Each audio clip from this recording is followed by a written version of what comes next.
Good morning, everybody. Hope you're doing well. We're going to get this party started here in just a few minutes.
All right, good morning, everybody. Hope you're all feeling good today. Today is New Year's Eve, guys. Tomorrow, at this time tomorrow, we are going to be in 2019. Feels good, feels fantastic, everybody. Feeling really excited about that, guys. 2018 was a really, I'll be honest with you guys, 2018 for me, just personally speaking, was a fantastic year.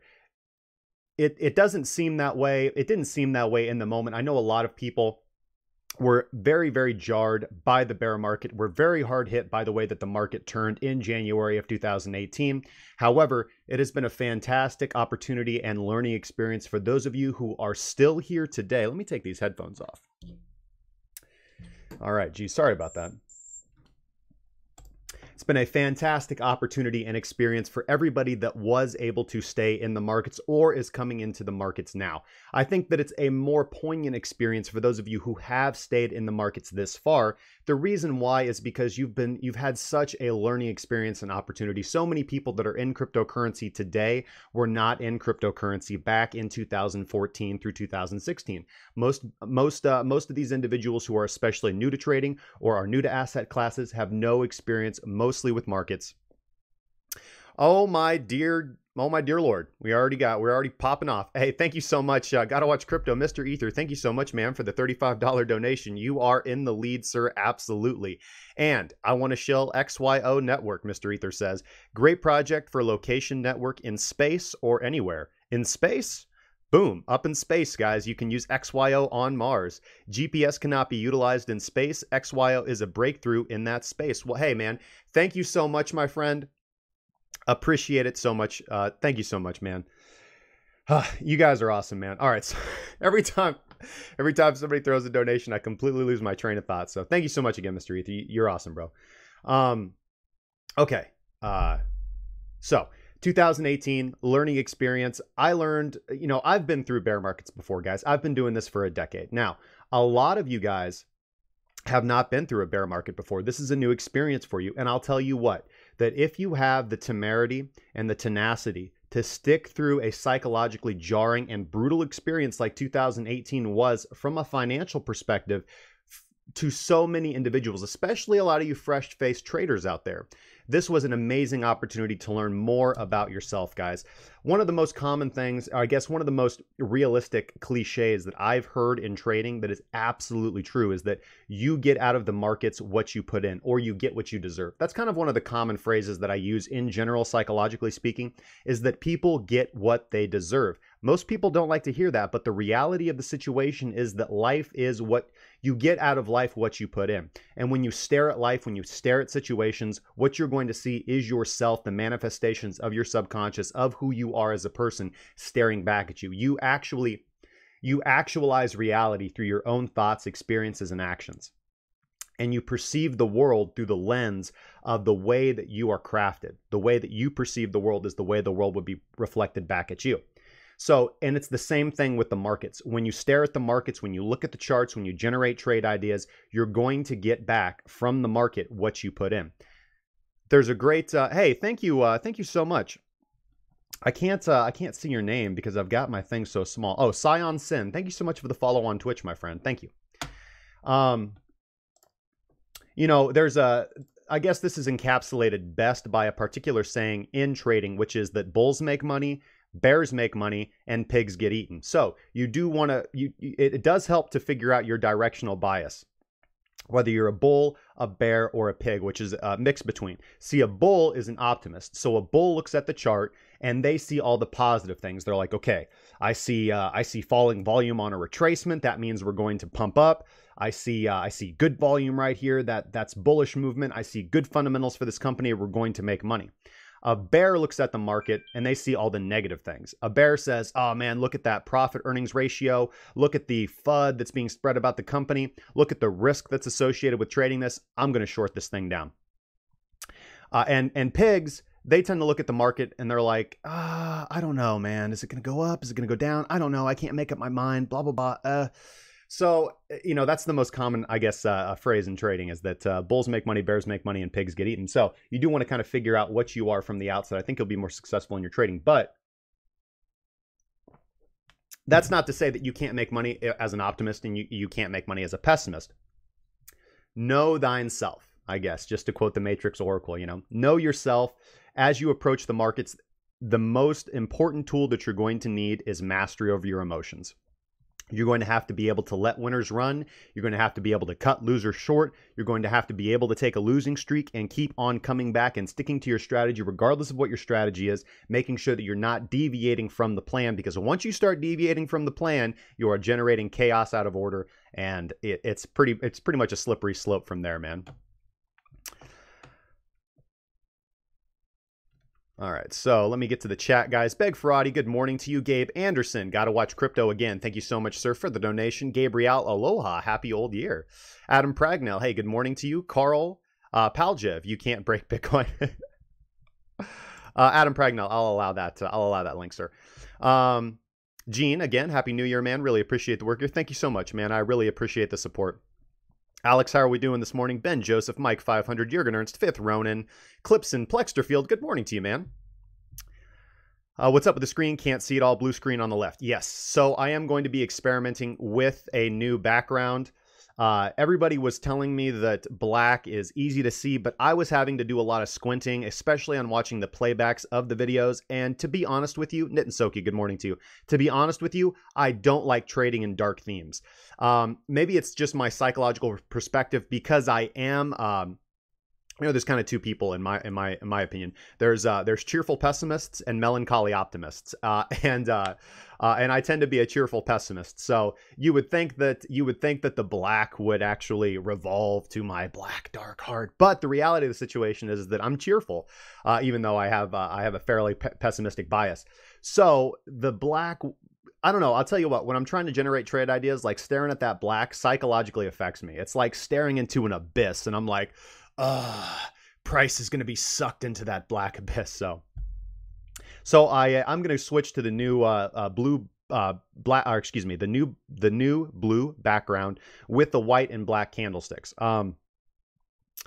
Again, it's something that I've experimented with in the past, but I see it's something that I'm seeing more people that I'm trying to be congruent with do as well. It helps remove emotional bias by looking at white and black as opposed to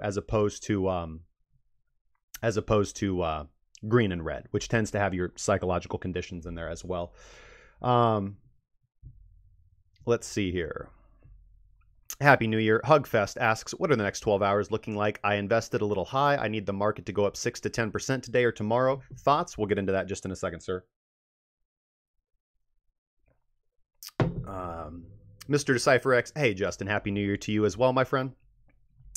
Happy New Year's to you, Daniel De Leon. The blue is a bit stressful on the eyes. Can you go white? Geez. Okay. So I'm going to keep it blue for today, and I'll take a poll. I'll see what you guys think. I don't want to do black. If a lot of people find the blue stressful on the eyes, I will experiment with a different color scheme. This is what I've been using in my personal charting, so I'd like to keep it this way. But if it is uncomfortable to a large ratio of people, then I will change it. I don't want you guys to be uncomfortable. So let's get into the charts. Let's actually go over here to BTC USDT, and I'm going to have to switch the theme here. Actually, I'm going to have to refresh the page. So make sure everything's updated and refresh.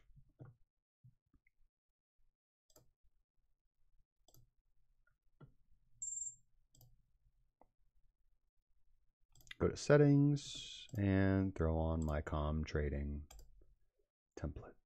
There we go.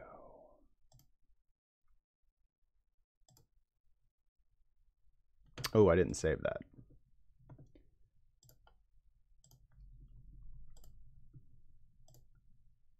So I have been experimenting with a new indicator. It's not really new. I've had it for a while, but now I feel comfortable introducing it into the live stream because I have been using it to generate my trade ideas and setups. So as you guys know, this is going to be the kind of the basic setup going forward, guys. So volume profile, obviously, as well, looking at points of control, looking at HVNs, looking at LVNs.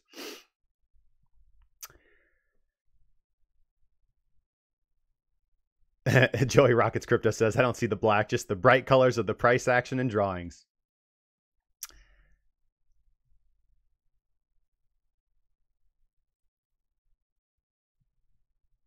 Yours isn't black enough. Make them true black and then brighten up the candles. Well, okay, guys, here. Let's stick with the blue for today because it makes me happy and calm. And I got a lot to talk about today, stuff that I do want to get into. And we'll, as you guys know, the stream is a learning experience. The trading, really good at that. Been doing that for a decade, guys. The live streaming has been a learning process for me. We got the audio fixed now. We got the audio fixed. Still want to make the audio better. I'd like to make it a little bit richer. Again, I have a couple filters on here now, and I've been experimenting with the parametric equalizer. So, but anyway, so let's get into these new indicators that I'm using. Nothing has really changed. So we do still have, I've just relabeled it. The time transformer down there is going to be the Fisher transform on the multi-time frame. So I can look at the Fisher transform on multiple time frames and correlate it to a higher time frame generally. So I can be looking at a 4-hour chart, and then I can be looking at the daily Fisher transform. So I can be looking for trade setups on a lower time frame for my horizontal support and resistance so that my risk level is lower, so that I can get an accurate bead of actual good times to enter and exit. Make your background hot pink. It's not fabulous enough. It's not fabulous enough. Oh, hey, Alex, by the way, thank you so much for the sub on Twitch, my friend.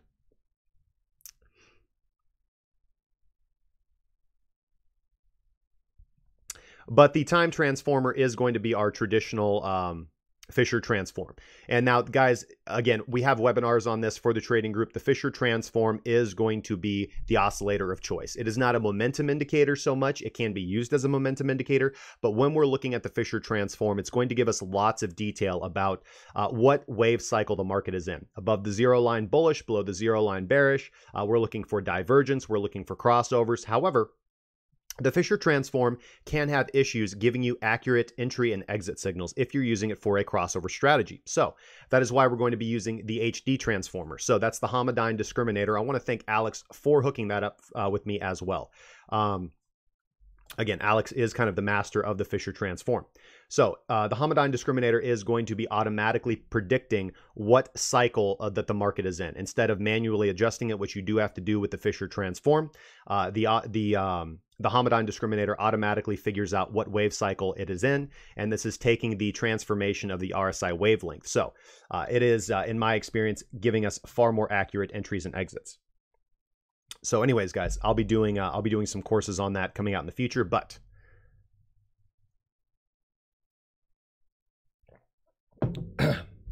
let's get into it. So let's start off with the daily chart on Bitcoin. Again, not a whole lot has changed. Let's put some things into perspective, guys. Yes, it is the New Year's. We typically do get the Santa rally toward the end of the year. It has not been a bad end of the year for Bitcoin, honestly. We've had this really nice rally off the lows of 3,100. 3,150, give or take, depending on what exchange you're looking at. We've had a really nice, good, sustained rally all the way up here to retest. We've had almost a 30% rally, guys. So that's very good, guys. Now, the issue is, as I've pointed out, that all we've done is put in lower highs. And the volume is not characteristic of the inverted head and shoulders. Again, we were talking about the inverted head and shoulders, and if we do go over to the BitMEX chart, I do have the upward targets on there because I will be willing to play that out if the pattern does reveal itself with confirmation, if the pattern does play itself out. But the problem is that the volume characteristic of the inverted head and shoulders is wrong. We have typically for an inverted head and shoulders, when you're looking at the volume profile that accommodates it, that accompanies it, what you're going to see is significant volume on the left shoulder, big volume on the head. Okay, so this is going to be a capitulation type head.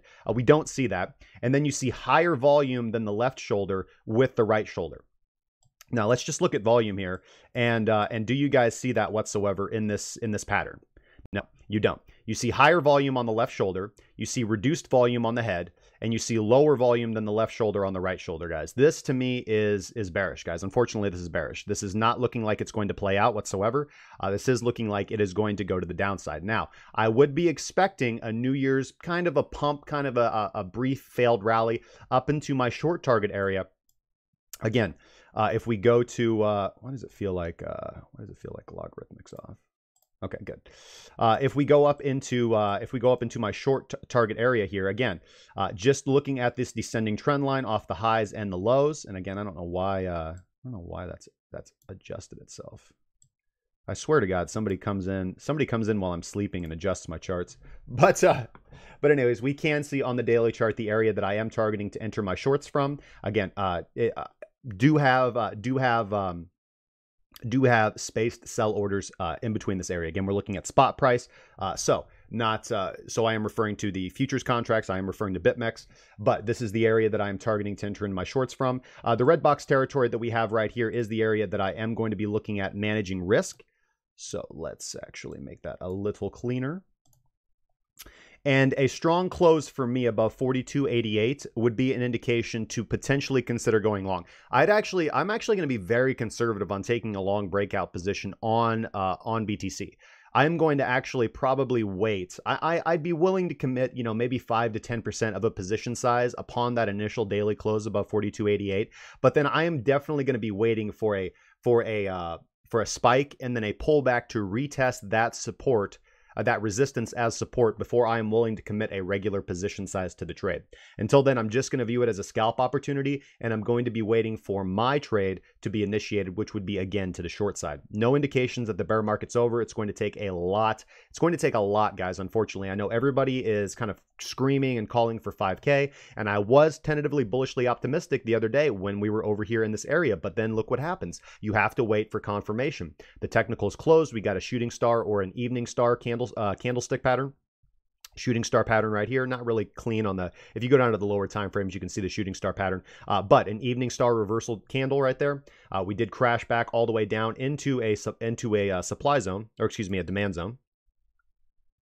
And we've gotten a little bit of a brief pump off that, but again, just putting in even yet a lower high, and currently getting rejection from our new supply area as well. So nothing really bullish to see here, guys. Unfortunately, just nothing really bullish to see here. Unfortunately, I know that again, I want Bitcoin to go up as much as the next guy does, guys. Believe me, I do. But I do have to look at the technicals of the chart and base my trades off that as well. So let's go ahead and hide that pattern right there. Now let's look at the volume characteristics of this as well. Now, we are still currently finding supports on spot price at the point of control. We've been ranging around the point of control, and if you look at the HD transformer right here, the pattern is characteristic of consolidation. Now, this is looking like redistribution to me and not accumulation. Again, would be confirmed accumulation if, again, we are able to close above that horizontal level of resistance at 42.88. Adam Pragnell, I'll allow it. Now, if we are able to close again, just to reiterate, I know I repeat myself a lot, guys, but that's because we have different people coming in at different times in the stream, and I just want to make sure that for the new traders out there, they are understanding my analysis and why I am saying what I am saying. So, looking at this again, a close above 42.88 would actually be a daily candle close above our supply block area. So this, the way that I have coordinated this red box territory right here on spot price is that we have an equilibrium candle right here, and then we have the high of our previous rally right here. So the true candle bodies of this area are going to be the supply zone. I am discounting the wicks for this particular example. Again, those are only going to serve to me as more optimum areas to enter into a short from. So based off the fact that we have put in two subsequent lower highs, both true highs and both true lower highs on our candle closes for our bullish candles on our rallies, we do have this descending trend line. Now, we've had 1, 2, potentially 3 tests of it so far. The 4th test can be a fake out, but generally you are looking to take your optimum trade on the 3rd test. So we haven't really had a true test of, especially of this upper trend line yet. We haven't really had a 3rd test of it yet. So generally the way that I trade when you are looking to trade off trend lines is that the 3rd trade is going to be your strongest trade. Most people, you will most likely hear And it's not that they're wrong, but most people will tell you that 2 touches on a trend line is speculative, 3 touches on a trend line is confirmation. So you would think, you would gather from that data that your strongest trade would be on your 4th touch then, because the trend line has already been confirmed. But in my experience, the 4th touch on a trend line, and it sometimes can happen on the 3rd one, but more often than not, the 4th touch on a trend line does actually give you a false breakout, if not a genuine breakout. But there's volume characteristics that generally comprise a breakout prior to that. And again, we don't see any of that here. Now, again, weekend volume, I know, guys, cryptocurrency is a 24/7 market, so I do take pains to avoid taking trades on the weekends. I kind of see it. Everybody. And that's kind of the trap of being a retail trader, is that you come in, you work a 9 to 5, you're working Monday through Friday. Now you have Saturday and Sunday. You want to just lock your kids in their room and tell them to watch YouTube, so you can so daddy can make some money. And you hop on BitMEX or you hop on Binance and you want to make some money trading, but the volume just really isn't there, and you're not going to be able to get into those big moves. Again, guys, there's not really big moves on the weekend.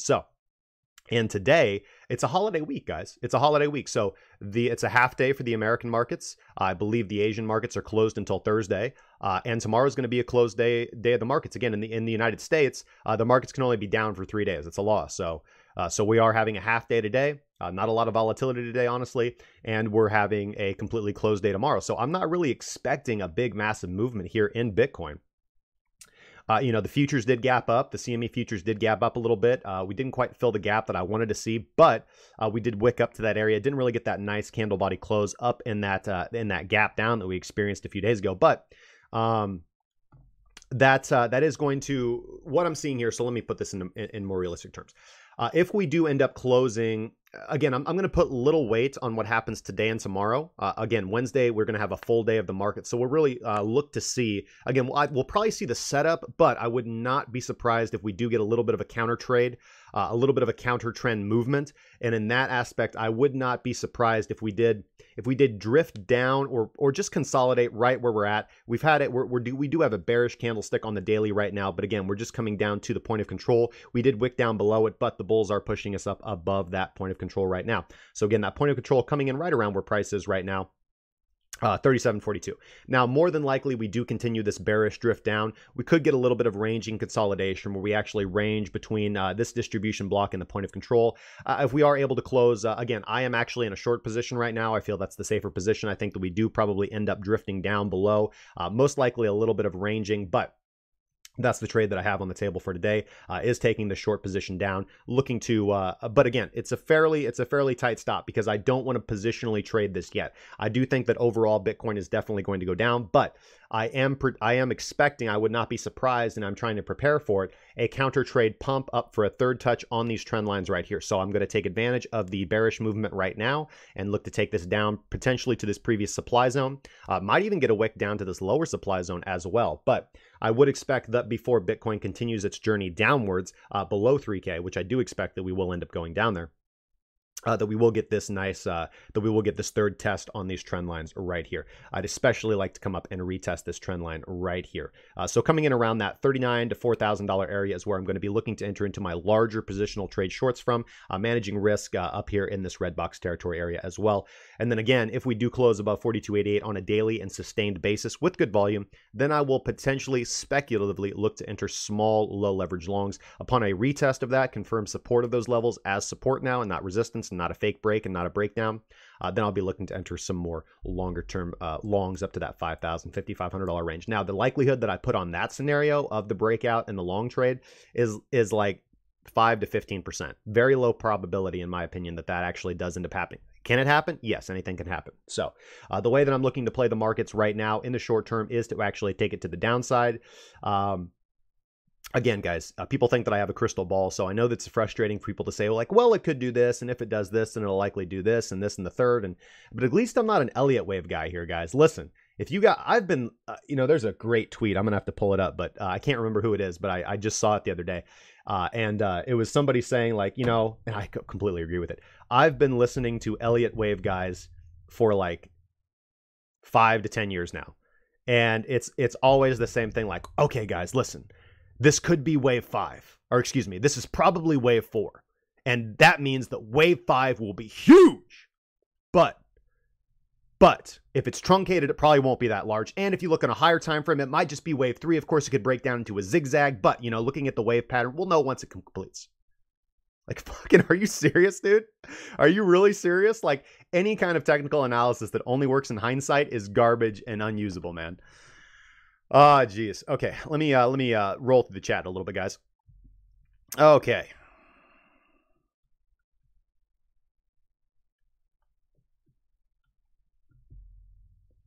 Mike 500 says, blue, love the color, but here it makes the charts look hand-drawn. Might just need to tweak the colors a little bit, but we are here for technical analysis and not web color design. Thanks, man.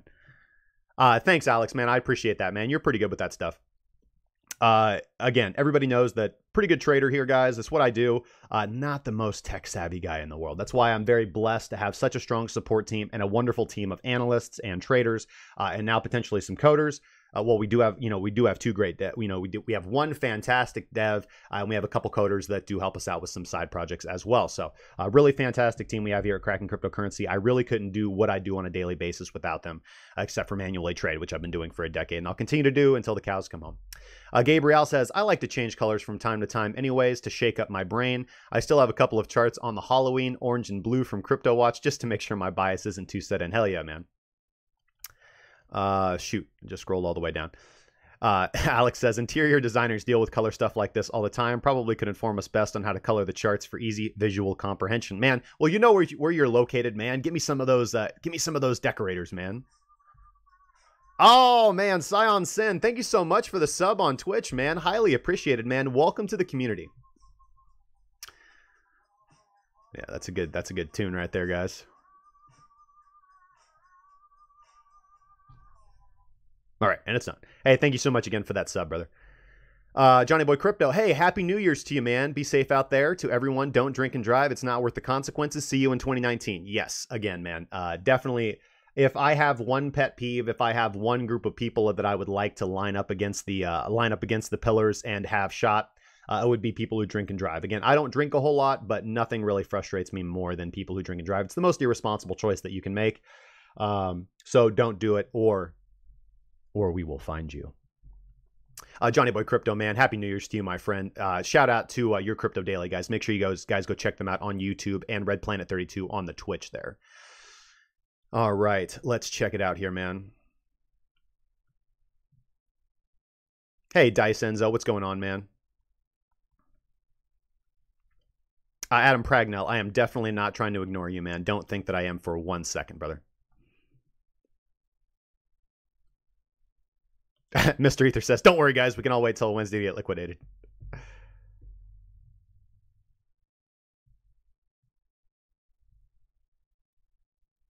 Hey, Tyler Anderson. Thank you so much. Oh, we've got Donald Trump in the house, man. Thank you so much for joining us, sir. How is the wall going for you? I hear that you're getting a lot of resistance from the Democrats. Keep that government shut down, though, man.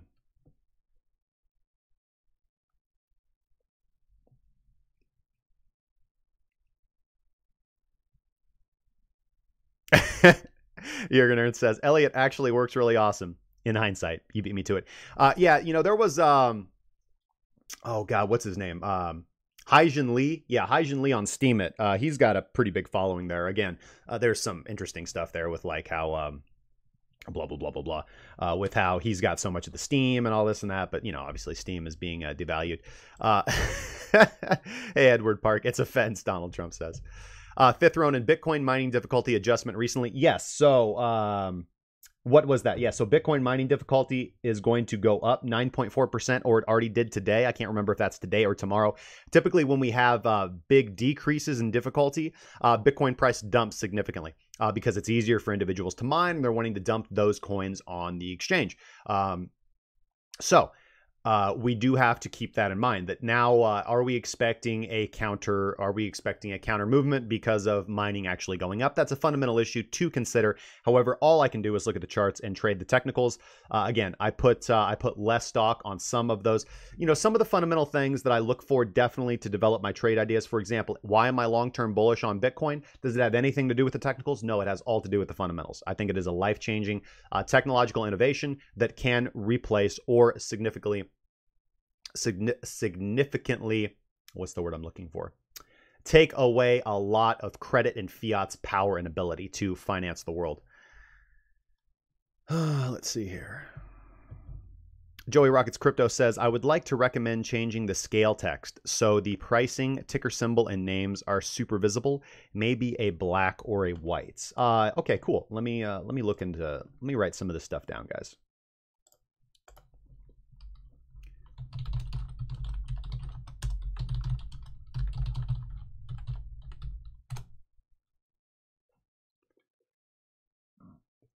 Excuse me. Let me get a sip of coffee. Shit, I'm all out of coffee. It's all right. It's my one big cup this morning. Switch over to water. Thoughts on Bakkt being delayed again? You know, I don't think that, I think Bakkt is going to be good for the actual price discovery element of Bitcoin. I think that Bakkt or the New York Stock Exchange, whichever actually ends up becoming the most dominant and prevalent, I think probably between the both of them, I think they will probably become the exchange of choice for price discovery. I'm not too overly concerned about it. Again, yes, Daisenzo makes a great point. I just saw their tweet this morning. They just raised $182.5 million for the funding. It's good, man. Right-click background scale text.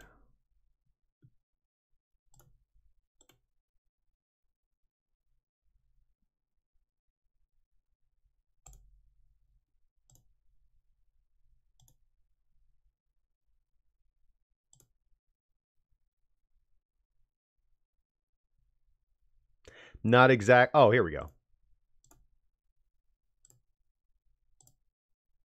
There you go. How's that? Is that better? Hopefully so. So yeah, Bakkt is going to come. I mean, okay. So again, that's stupid to say. Who knows? Anything can happen, man. More than likely, everything that I've researched and everything that I've done. Again, I do talk to individuals that are plugged into the scene. Everything that they say, from all the research that I've done, there's nothing wrong with Bakkt. There's nothing wrong with Bakkt. They will initially get approved. They do have the money. They do have the funding. They do have the support. Again, could they be delayed? Could it be some time? Blah, blah, blah. Yes, this, that, and the third. Could we have a Black Swan event? Yes, absolutely. All right. Crypto Sphinx S. Hey, from Italy. What's going on, man?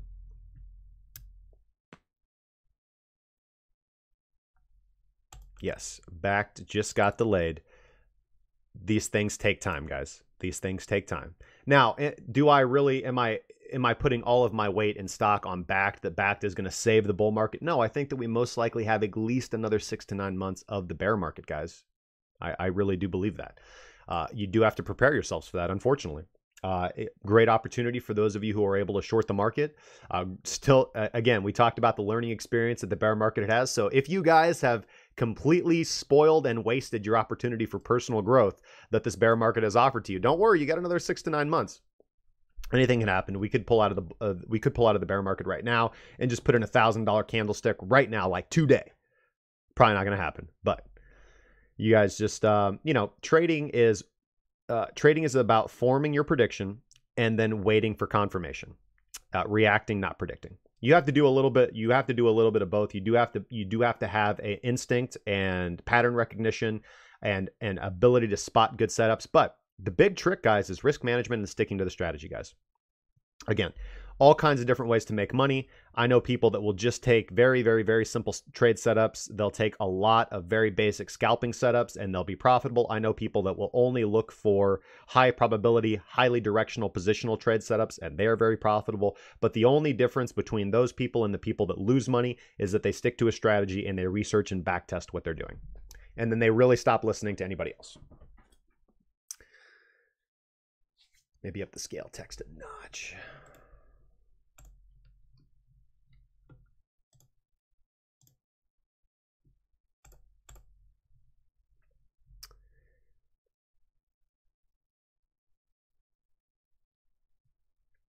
Six to 9 months? No, man, I'm sorry. I don't mean weeks. Is Ethereum doing better than Bitcoin at this point in time? Listen, I think they're going to have that constant. The people were asking me yesterday in the members group, like what my opinions were on the Constantinople update and the fork. I don't really have any opinions on them. When you have an event like that, I don't see the significance of talking about that as like a turning point in the market. Again, true believers of Ethereum are going to continue to be true believers in Ethereum. The market cycle that we're at right now, it's not going to bring new investment into Ethereum. It's not going to change anything. The only thing that it might do is increase their transaction speed. So you could potentially see more dApps, potentially some of these ICOs release coins. There's a negative concept to this too. Like if they're going to be able to handle more transactions per second and free up more space, which gas isn't really that expensive to send a transaction on Ethereum right now. But again, we know that a lot of these ICOs are holding on to Ethereum that they raised during their funding.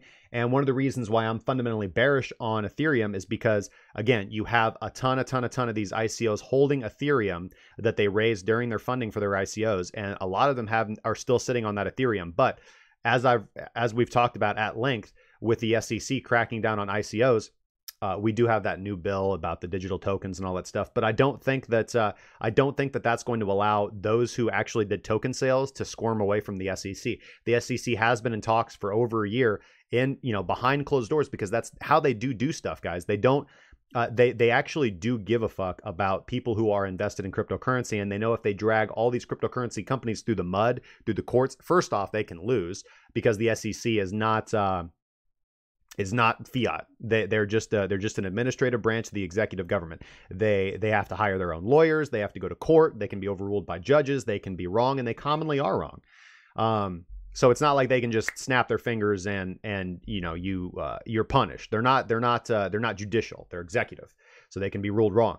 They don't like to do battles in court, just like a lot of smart people do. If we can settle things out of court, we'll settle things out of court, because fuck, anything could happen if we go to court. I could be proven wrong.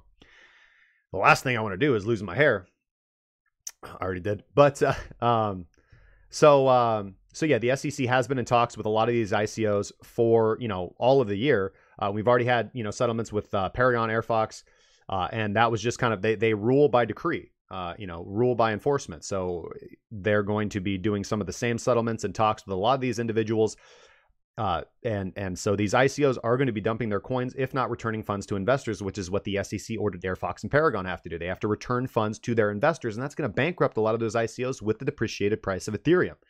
So now it's going to be even cheaper to send Ethereum on the blockchain. I don't see how this is fundamentally positive for Ethereum. I don't. I think there's a lot of Ethereum left to be dumped on the market.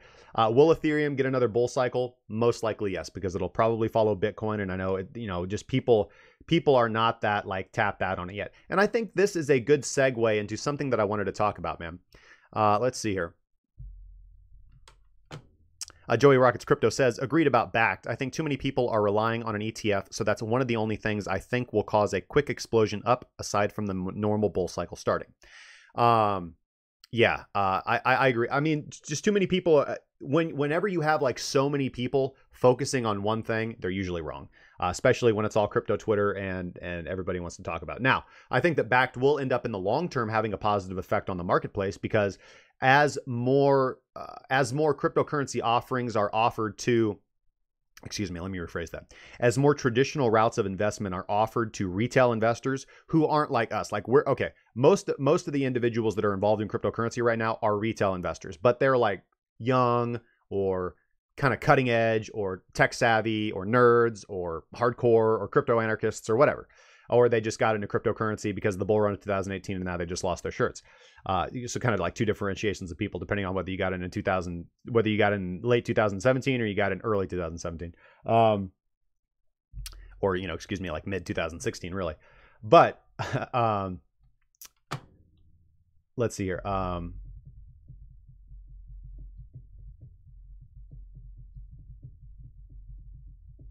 But when you actually do get some of these offerings like Bitcoin, Ethereum, Ripple, Litecoin, which it's not Ripple, it's XRP. When you have them offered as packages to people who are going through something like Fidelity or who have 401ks or who have IRAs, and you start offering these packages and more derivative markets for institutional investors to play with, then you're actually going to see a run. Now, one thing to also keep in mind, guys, is the economic crisis. We've never seen Bitcoin, if you recall, was created in response to the 2008-2009 financial crisis, and all the monetary policy motherfuckers did was slap a big band-aid off over that. We still have a massive credit and debt crisis that is global. It's global. It is a global debt and financial crisis. Again, I've talked about this before. There's really only a few options. Either we grow ourselves out of debt, we grow ourselves out of the crisis, and we are able to generate enough revenue so that we are actually able to finance the debt nationwide, global wide, finance the debt on all this national debt that is, again, global. And the only way that we can do that is with a booming economy. I think that bell has been rung. I think that song is over. I was tentatively, optimistically hoping that could happen as we move to 2018. But seeing what's happened in the market so far and seeing the policies and really just honestly seeing the absolute immaturity, economic ignorance, and political instability in the United States over the course of 2018, we're fucked, dude. It's not going to happen. We are going to go into another global recession. It's unavoidable at this point. So how are we going to stem that? Well, we only have a couple options to drag ourselves out of that. Either we go, the fiat is a problem. Debt, quantitative easing, global credit, it's a problem. It's a drug. We've been addicted to it. It has fueled the biggest economic, the biggest economic increase, which is not a bad thing, but we've just handled credit and debt terribly. And the bill is due. The bill is coming due now. We're living through it right now, guys. So we only have a couple options. Either we go to a gold-backed world reserve currency. That's option one. Oh, thank you so much. Shoot, you're not popping up. Eli Back, man, thank you so much. Thank you so much, my friend, for the $10 donation. Eli Back says, thank you for providing your insight to the crypto community. Thank you so much, man. You're a fantastic human being. Highly appreciated. So either we go to a gold-backed world reserve currency, which is most likely, honestly, probably the first step in Bitcoin adoption. Because then once we do that, individuals will start looking at cryptocurrency as the next technological advancement, but we got to start somewhere. The secondary option is that we do immediately move to something like a cryptocurrency-backed world reserve currency. I think that is eventually going to be what happens. I think that human beings do adopt the best technology available to them. And currently the best technology for money is Bitcoin. It's just simple. It's just simple. It's just very simple. The reason that I got into Bitcoin is that I was able to see the writing on the walls with the global financial crisis. I was able to see that Bitcoin was the superior technology, that it was world-changing, that it was fundamentally groundbreaking, technologically, psychologically, and economically. And human beings do, in the long run, tend to adopt the best technology suited to them. That's the progress. That's the process that we've seen.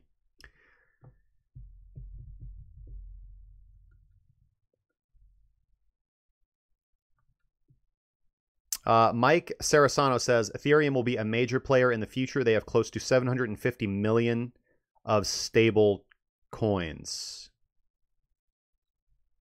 Talking about PAX or DAO, excuse me, DAI. You're gonna have to. I like to have good argumentation, but I kind of need you to qualify that, please. Crypto Sphinx S. Mt. Gox will dump more coins. Yes, Mt. Gox does have a crap load of coins to dump. Now, there are a lot of institutions that are snatching these coins up at low prices. Look at Grayscale Investment. They now own more than 1% of the total Bitcoin supply.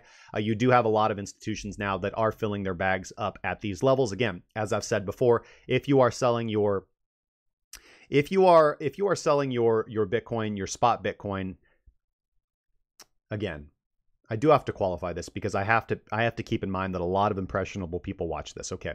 So I am a trader. So I will commonly move in and out of spot position commonly. But if you are not a trader, if you are not skilled at buying and selling, if your experience in the marketplace is that you tend to sell low and buy high, then I would highly recommend that you just sit on your Bitcoin. Just sit on your Bitcoin, guys. Because if you are selling your Bitcoin at these prices, you are selling them to somebody that has a longer time frame than you, and you're going to get punked out of your position. Now, this bear market could go on for another 6 to 9 months, in my opinion. It could go on another 2 years. Very difficult to tell. Very difficult to tell. Again, there will still be trades on the table. As a trader, you can be profitable in a bear market or a bull market. Doesn't matter, as long as you know how to trade. It's more it's trickier in a bear market for sure, but the skill is there.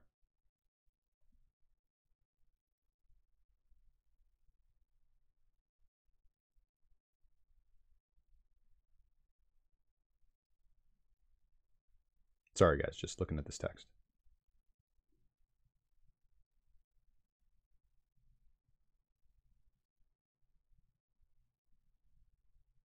Oh, okay, cool. Just got a text. Here. So we are going to be doing another 100 X42 giveaway, guys. So when the video is done, if you guys post a comment in the video with your X42 address, again, if you guys are unfamiliar with that, we've done this giveaway, I think 3 times now. If you guys go to x42.tech, I'm sure Scott will be posting that link in the chat. Go to x42.tech. Click on Get the Wallets. It will take you to their GitHub. You can download it for your OS. Again, I've had no issues running it on Linux or Windows. Couldn't really tell you about Mac, honestly. Not a big Mac guy. But yeah, haven't had any problems with running it on either client. And if you post a comment in the comment section down below after the live stream is done, I'm not going to do it in the comment box, or excuse me, in the chat box like we did the other day. It was just a lot to keep up with, and it does take time to get all that X42 sent out. But the first 10 commenters will receive 10 X42 each. So we'll be giving that away. Let's end the New Year's with a bang, guys. So I do want to get that sent out to everybody. So yes. Hugfest says, do I see Litecoin overtaking Ethereum, especially as the halving is coming up in 2019? So unfortunately, Litecoin is another shitcoin, man. It's garbage, dude. Litecoin has no I don't know, man. Like, I remember, like, back, especially in 2017, I ended up using Litecoin a lot because the mempool was so filled up because of Bitcoin Cash, and you know, it was N-Chain, and it was Bitmain that were spamming the Bitcoin mempool. That only happened for like a month, where it cost like $100 to send like $5 in Bitcoin. It was pretty bad back at that point in time. But now that's cleared up. So there was, you know, that was an area where I did use Litecoin a lot, but Litecoin has no fundamental purpose. The testnet narrative is bullshit. The silver to Bitcoin's gold is bullshit. Again, guys, sorry. Okay, so I'm gonna take a break here in about 5 minutes. But before we do that, when I get back, I'm going to look at Ethereum. And if anybody wants me to look at something else, I'll look at that too. But before I go for the break, and I'll only be on for a couple minutes, guys. I just want to get some more water. But before I go, I wanted to cover some fundamental things. So let's go over here, and I want to talk about some stuff, guys. So we're going to start off with I'm going to read a tweet thread by Tour de Meester, and you know, I'd like to hear your guys' thoughts and comments and opinions on this, guys. I am a Bitcoin maximalist. Now, something better could overtake Bitcoin. I'd be totally cool with that if the technology is better. But right now, Ethereum, Litecoin, Ripple, they're garbage. They are garbage compared to Bitcoin from an economic standpoint, from a technological standpoint, and from a psychological standpoint, guys. Just point blank, period. I'm sorry. That does not mean that they can't make us a lot of money. As a trader, I'm coin agnostic as a trader. As a fundamentalist, as somebody who is actually looking for what's going to change the world and make the world a better place and usher in this, you know, this world-changing event, it's Bitcoin, guys. It's Bitcoin. And if you guys do the time, take the research, and just stop listening to all the bullshit out there, hopefully you guys will see that. But so I'm just going to read Tour de Meester's thread because I think he breaks this down as I do, but, you know, obviously Tour de Meester is well-spoken. So people often ask me why I'm so quote-unquote against Ethereum. Why do I go out of my way to point out flaws or make analogies that put it in a bad light? First, Ethereum's architecture and culture is opposite that of Bitcoin, and yet claims to offer the same solutions: decentralization, immutability, store of value, asset issuance, smart contracts. Second, Ethereum is considered a crypto blue chip. Thus, this colors the perception of uninformed newcomers. I've followed Ethereum since 2014, and I feel a responsibility to share my concerns. In my opinion, contrary to its marketing, Ethereum is at best a science experiment. It's now valued at $13 billion, which I think is still too high. I agree with Ethereum developer Vlad Zamfir that it's not money, not safe, and not scalable. So here is a tweet from Vlad Zamfir, one of the top developers of Ethereum, who says that Ethereum isn't safe or scalable. It is immature experimental technology. Don't rely on it for mission-critical apps unless absolutely necessary. He also goes on to say, Ethereum isn't money, so there is no monetary policy. There is currently fixed blocks issuance with an exponential difficulty increase. To me, the first red flag came up when, in our weekly hangout, we asked the Ethereum founders about how they were going to scale the network. We're now 4.5 years later, and sharding is still a pipe dream.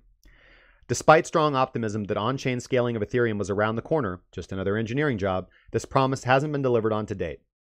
Recently, a team of reputable developers decided to peer review a widely anticipated Casper/sharding white paper, concluding that it does not live up to its claims.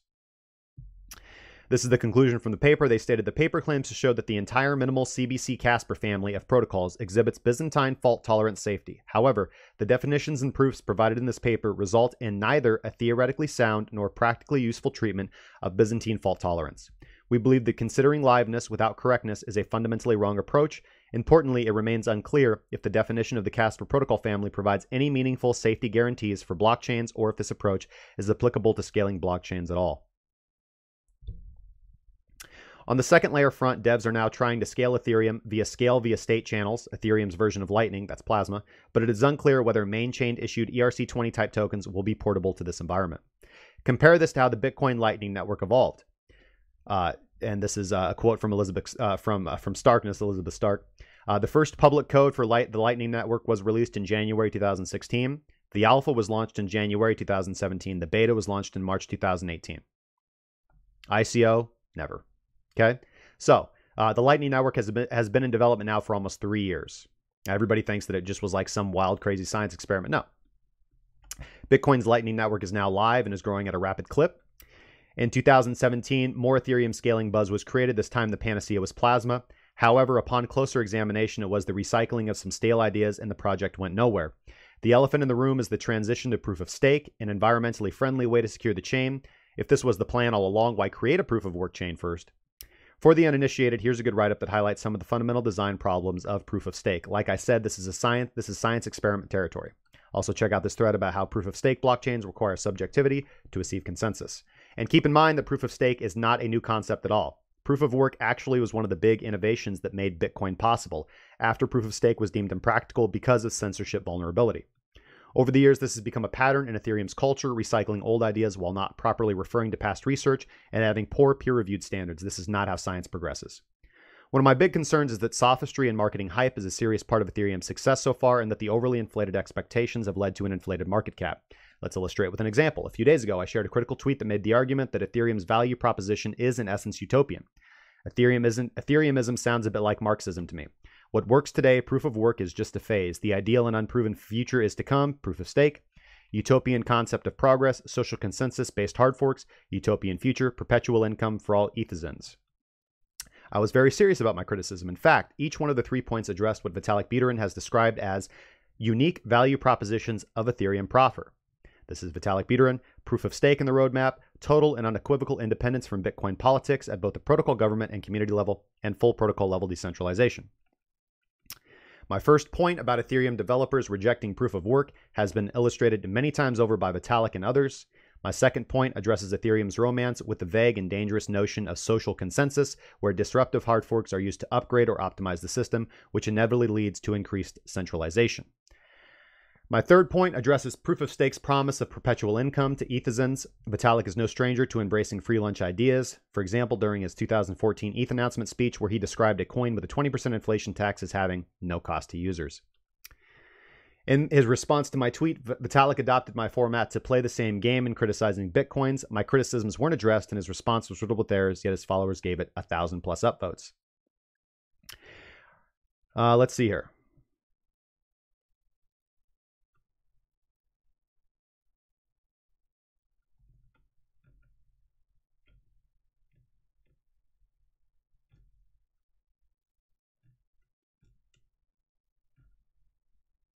Okay, so I could continue to do this, but my voice is getting a little dry, and hopefully you guys have gotten the point. Hopefully this is breaking down a little bit in more... Here, there we go. I will pop that into the thread there. Let me roll up in the chat.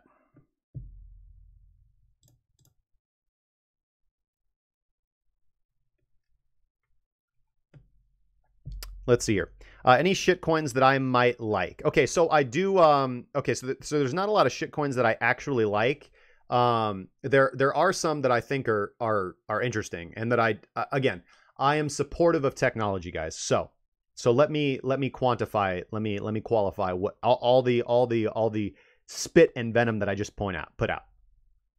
What trips my trigger, or what really I guess galls me, is that people think that Ethereum is going to be a better Bitcoin. And it's not. It's not. Ethereum is a science project that is useful for technological development. Okay? I do support and think that the world benefits from technological development. But the idea that Ethereum is going to be used like Bitcoin is going to be used, and that it's even like spoken about in the same terms or concepts, is fucking wrong, dude. It's just wrong. It's wrong.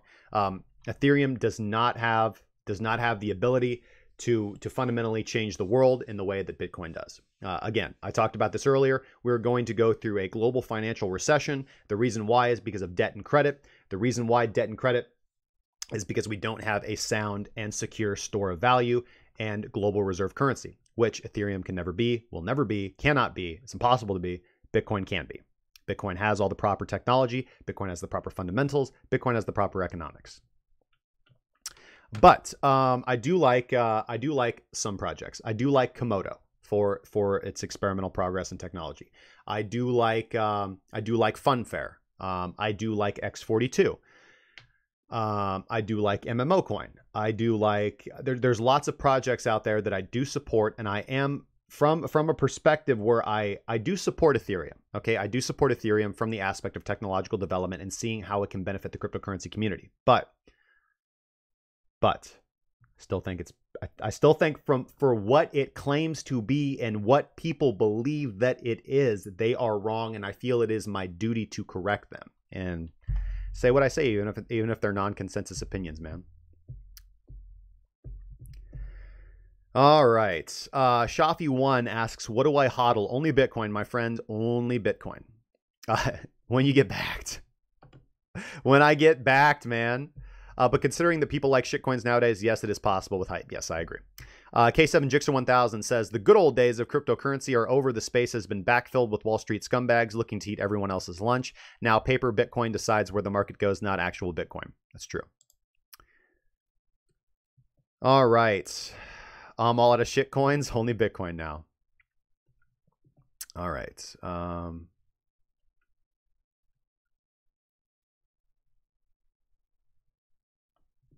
The Frenchman. So I just called Litecoin garbage, then said you had a use case for it. What happens if Bitcoin transactions get backed up again? So yes, Litecoin does. Okay, so I feel like I'm too harsh with my talkings. Yes, some of these things have use cases, but they're use cases as opposed to here. Okay, so here's my problem.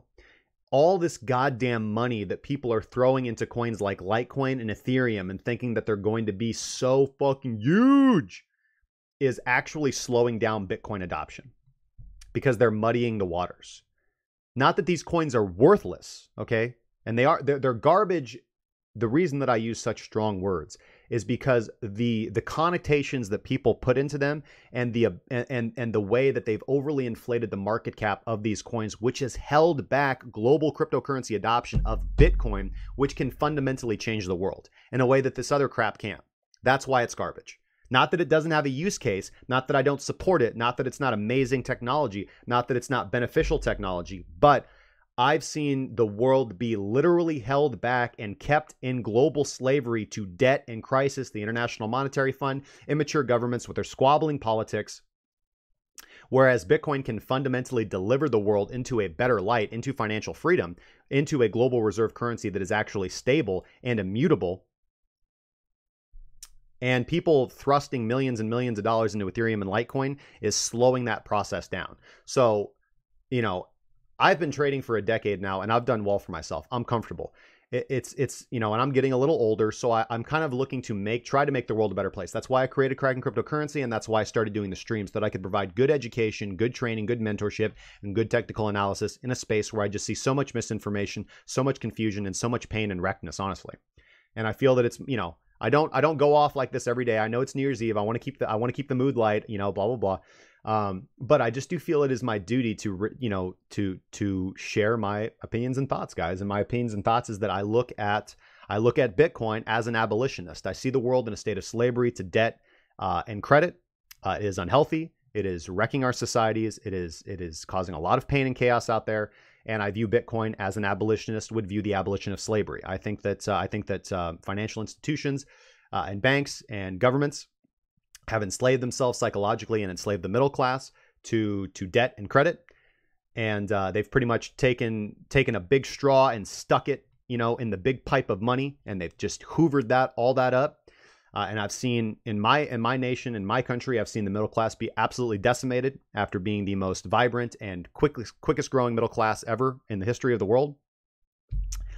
No bueno, man. No bueno. So Bitcoin can change that. Ethereum can't.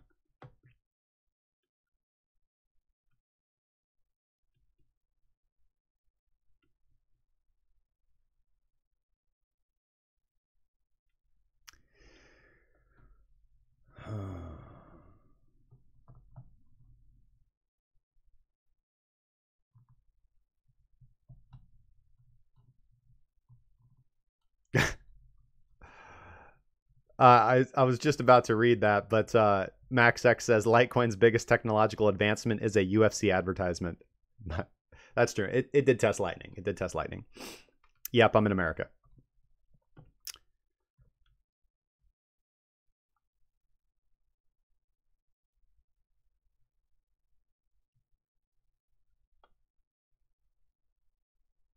All right, so yes, Frenchman, agree to disagree, man.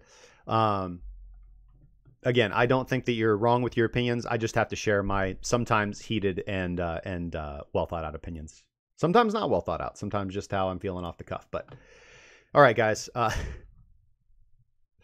Hey, Rob Star, thank you so much, man. I'm going to take a 1 to 2 minute break. It's already 12:08. When I come back, we will look at Ethereum. I'll probably look at Ripple also. And then I do want to talk about the Austrian theory of money from the Mises Institute. So I will be right back, guys. You guys take it easy. Don't go anywhere, and I'll see you in a few minutes.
All right, guys, I'm back. Thank you so much for sticking with us.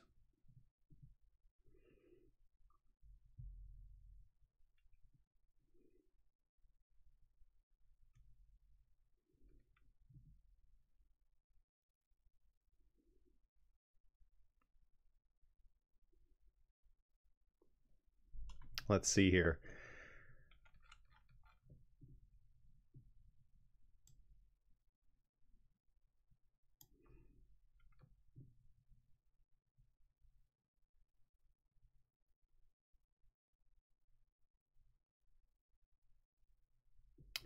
All right, so let's do some more technical analysis, guys. Let's get back to what we do.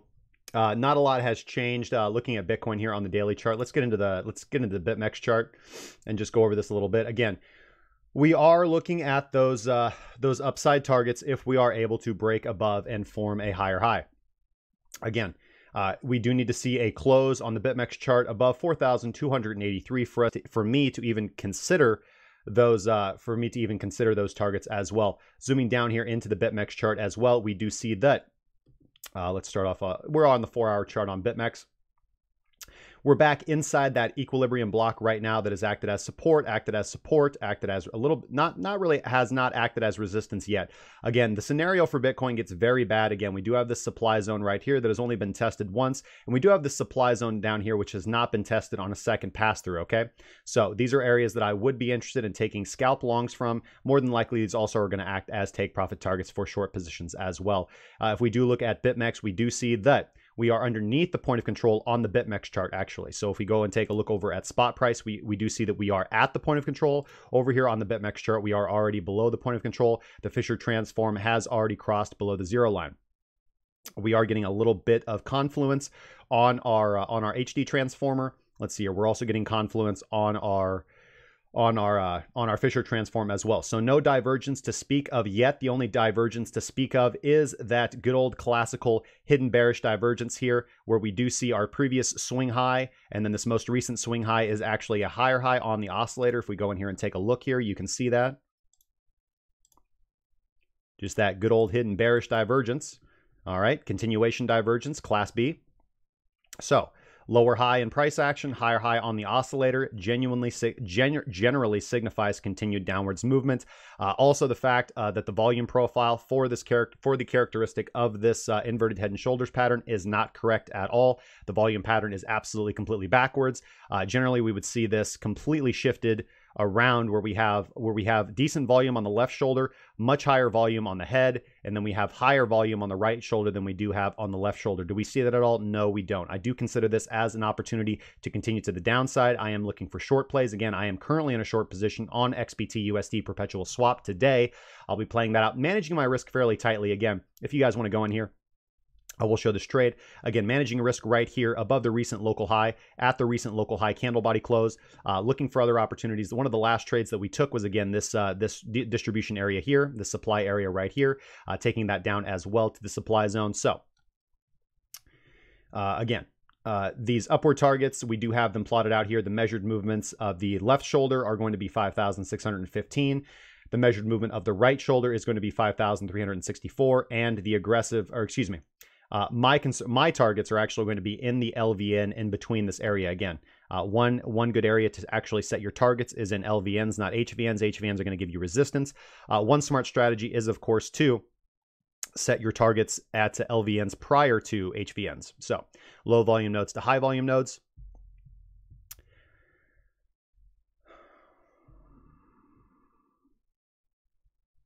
Now, traditionally, the way that you would want to play this out is that if you were wanting to take a bullish trade to the upside, if you were wanting to get in early on your inverted head and shoulders move, I do not recommend that you do that. Of course, you do have to be generating your own unique trade ideas. Joey V, Happy New Year's to you as well. You do want to be setting your stop loss below the right shoulder. If that right shoulder gets taken out, it is a complete invalidation of this pattern. And the next area that I do see for us to drop down to is, again, the supply zone around that $3,400 area. A break of that area, again, we're going back down to retest our $3,100, $3,200 area. That is where we do see a little bit of spike on the HVN. That is also where our weekly 200 period simple moving average is. The weekly 200 the weekly 200 period simple moving average is kind of creeping up a little bit. Let's go take a look at the weekly chart and throw that 200 period simple moving average on there.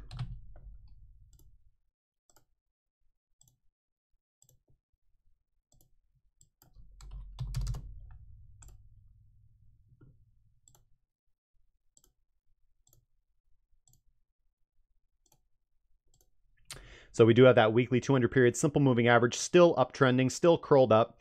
Hasn't curled down yet. That would be the most bearish of the bearish signs if the 200 period simple moving average was to actually curl down. So more than likely, if price does descend back down here, the 200 period simple moving average does probably act as support on the second pass through. Again, I've heard kind of the people who think that 3K will now act as the new 6K. More than likely, it probably will actually for a while. I do eventually think that we do end up breaking the 200 period simple moving average and moving much further down. Again, we do have areas of interest at 29.38, but for me, really, the buy zone begins between 27.98 and 22.45. I do think that in the midterm, I think that Bitcoin will most likely find a bottom around 23.31. That is the 88.6 Fibonacci retracement. That is actually where Bitcoin did bottom the last time that we had a significant bear cycle as well, was at the 88.6 Fibonacci retracement. So this green box territory is going to be my area of interest for not knife catching on spot position, honestly. Probably going to wait for, again, maybe small position sizes, small position sizes, maybe 10% of my portfolio that I've allocated to Bitcoin, but definitely waiting for trend reversal or confirmed capitulation before I'm looking to open long-term leveraged longs. Positional trading.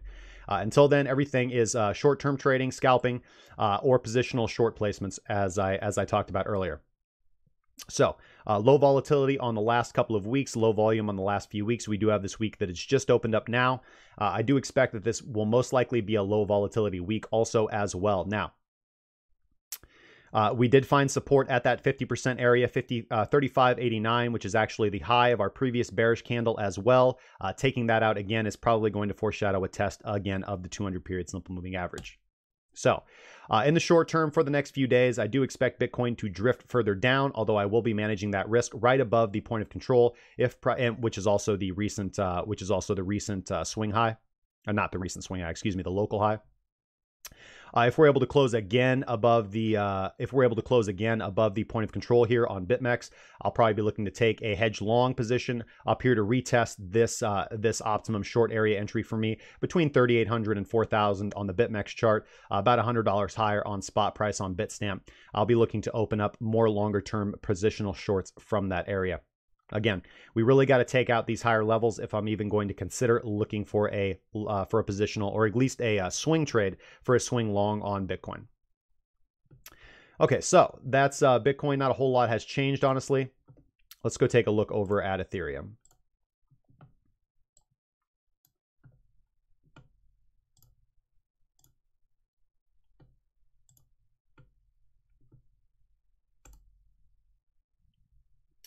All right.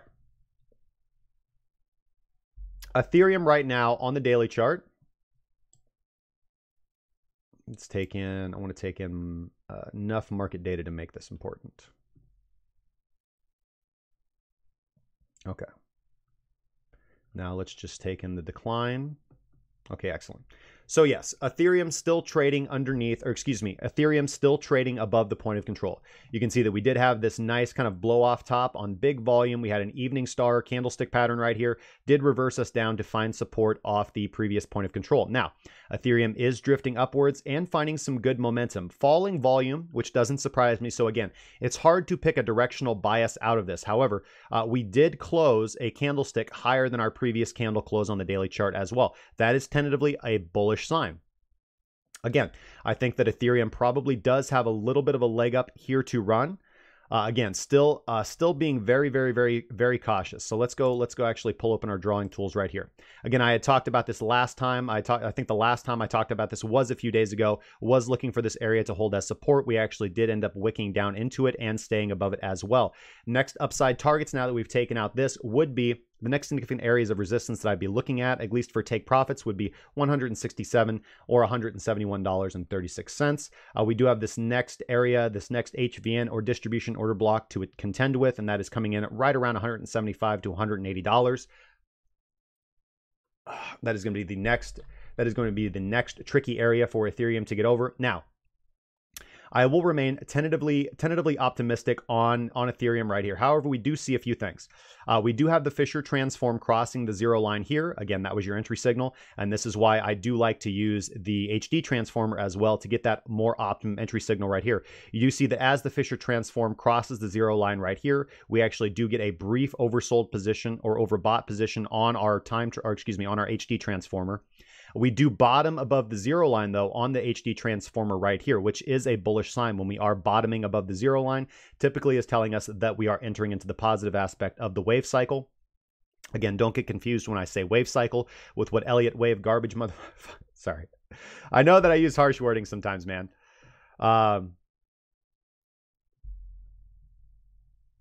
I know that I sometimes use harsh wording sometimes, but again, I talked about Elliott wave. I talked about Elliott wave theory earlier. Anything that works in hindsight is not going to be a valid trading strategy, in my opinion. Let's make this a little cleaner. Get rid of those backgrounds.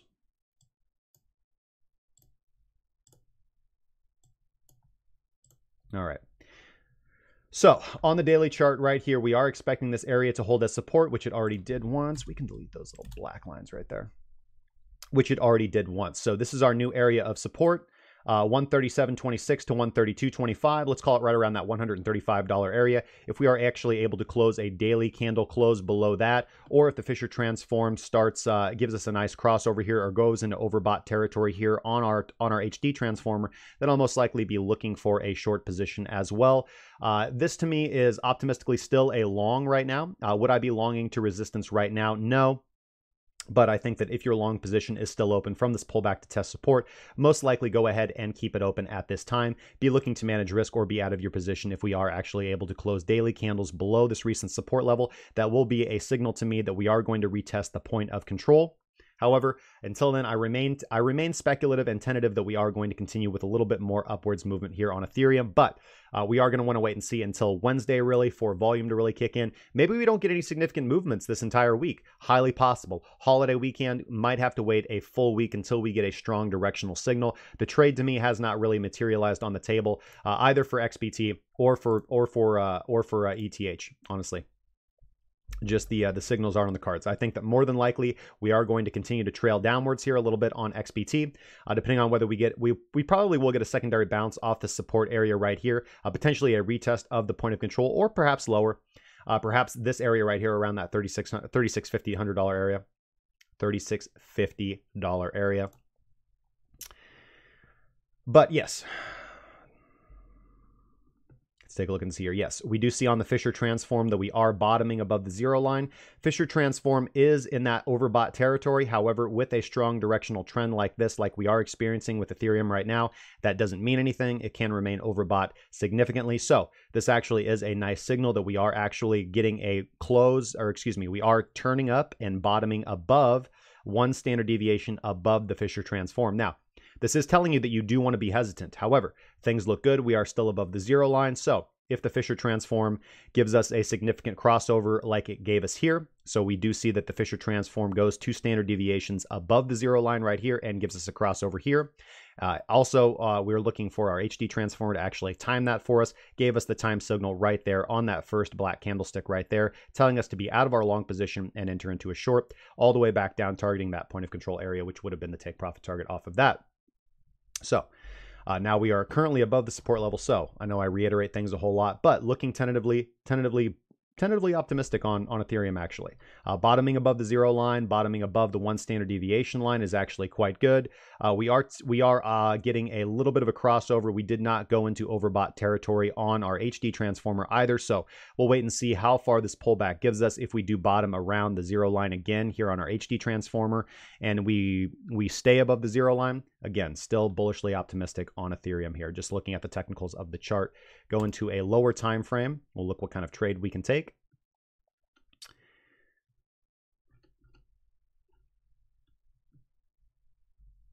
Okay, point of control quite similar as well in that supply zone area right there that Ethereum did pull back down to. Let's see here. Fisher transform is crossing below the 0 line on the 4-hour chart. We are moving into this really sideways period of accumulation. So waiting for this puppy to break again. If we are actually able to close, looking at the 4-hour chart, I think you could tentatively enter into a long position if we're able to close above our current levels of resistance right here, coming in around 144.52, 145, call it 145. You could tentatively enter into a breakout long position, again, if you want to take it the conservative way and wait for the pullback and retest of resistance as support. That's generally the smarter way to play it. Something that I often like to do is I like to enter into a small position aggressively on the breakout and then wait to actually double down or enter into my full position size if we actually do pull back and test that. Again, the traditional way to manage risk on a breakout trade such as that would be to use the bottom or the low of the candle that actually breaks the resistance line as your stop loss to manage risk. And closing below our resistance areas here at 138, you could wait. You could be more conservative and actually wait for a break of this supply zone area again. But you are seeing, if you look at the volume profile right here, you are seeing that area come in right around 137.45 is where the value area does drop off on the volume profile right here. I think you could aggressively enter into a short upon a break of that level right there, looking at the 4-hour chart. So the play has not materialized yet on Ethereum, the way to take the trade. The falling volume does not give me a lot of confidence that this will actualize to the upside, although I am tentatively optimistic looking at the higher time frames. So looking at the higher time frames to get our directional bias, things do look tentatively bullish. Looking at the micro time frames does tell us that we do want to wait actually for confirmation of a trade for entry or exit. So looking to enter into a tentative short upon a break of this level, a tentative long on the break of this level.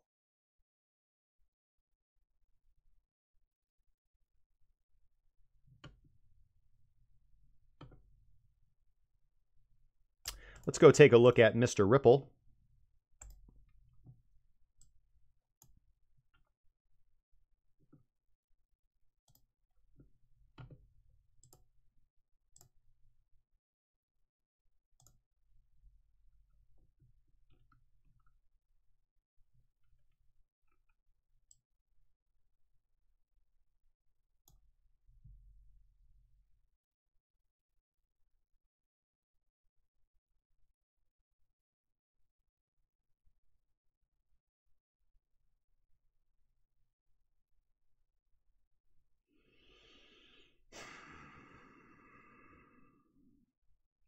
Basically the same thing, guys. I think that the smart trade on the table right here for XRP USDT is as well. We did actually exit. We were in a long position on XRP. We were in a long position on XRP H19. We had already taken profits off that at take profit target 1. Did fall back into our posted up higher stop loss in profit at 94.25. So we did exit out of that trade. Looking at Ripple right now, currently trading at 35 cents. We did get rejection from the point of control, so trading below the point of control on the daily chart. You can see right here, this red box territory is going to be the distribution area, the supply zone that I was looking at as resistance that we really did need to overcome if we were going to maintain our directional bias to the upside. We did get resistance from that. That was almost a week ago now, and still trading and closing below the point of control. You can see at the exact same time that the Fisher transform did make it up to almost 2 standard deviations away to the overbought level. Did give us that crossover right there, telling us to be out of the position. We actually got an earlier exit signal from the right here from the Fisher, excuse me, from the HD transformer crossing below the 0 line, basically about the same time. So not bad confluence right there. Zooming down just to the local area, we do see that we are also below the local point of control as well. Let's kind of zoom in here a little bit. We do have this local area of support that I had plotted out right here, looking like we're coming down below it as well, looking like we're going to close below it. So yes, we do see right here that this was the area to be managing risk on this breakout trade, the last one that I had talked about right here. We do have the next support zone coming in right here around 32 cents. Let's see, that's held up price once. We probably do get another bounce off that area for potentially another trade. Do we make it back up to the point of control on that one? No, I'd be more conservative and probably look for this as a take profit target. So that was going to be a 5% scalp trade there. Coming back down into that 32-cent range, scalp trade back up there. If we do actually put in a lower high there, then most likely I'll be looking to open up or at least add to a positional short at that level so that we can target this lower level right here. So if you're in a positional short on XRP at this moment in time, again, we'd have to go look at the other charts. Let's go take a look at XRP USD on Bitfinex.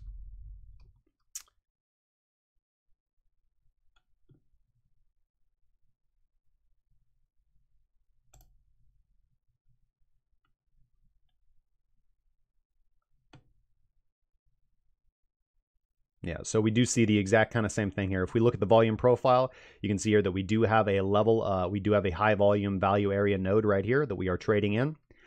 We did get rejection from the point of control again on the daily chart over here at 46 cents. The next area of interest that we do have, looking at the HVN right here, is this pullback down. Again, you can look for this. Play on Bitfinex at 34 cents, potentially a scalp trade back up here to 37 cents again. But I think you're much more safer in a positional short, and I would definitely be managing risk at this point in time. If you're entering into a short around these levels, again, I'd be managing risk. The way that I do like to manage risk is, well, hold on. Let me give you a more accurate analysis because I'm not in an XRP position at the point in time. So looking like we are going to cross below the 0 line on the Fisher transform. Looking like we're getting a cross under on our HD transformer as well. So yeah, probably looking to enter into a directional short at this level, and I'd most likely be managing risk here around 39 cents. Yep, if we look at our volume profile right here, yep, I do like that 39-cent area. That's also congruent with where the value area, where the HVN starts to tap off. If we are actually able to close above that, we could look for another spike up here potentially to retest a lower zone. Typically, when I do see a pattern like this, that we get rejection, a strong wick off the point of control, the next potential rally, if we do get another rally back up, is going to be lower, potentially to 44 cents, which is where the value area drops off here on the volume profile as well. Or excuse me, where the HVN begins to pick up. So you can see the differentiation there between the volume profile, between the shallow area of the LVN and the fat, heavy volume nodes right here. So if we are actually able to close above that local resistance around 38, 39 cents, you could potentially look for a rally trade up to 43, 44 cents, and then I'd be looking to enter into a short upon a retest of that point of control as well. This changes if we are actually able to close above the point of control. But yes, looking like the Fisher transform does want to actually break us down into the negative wavelength cycle as well. So we'll kind of get a clear signal tomorrow, depending on if this is actually going to cross up and bottom above the 0 line on the Fisher transform or break down below the Fisher transform. But just looking at price action, this does look overall bearish. So I think you're much safer in a short, looking at least to test these areas of 34 cents, if not to come back down here to our previous point of control in this value area here around 32 cents on Finex. So those values are a little different on XRP USDT.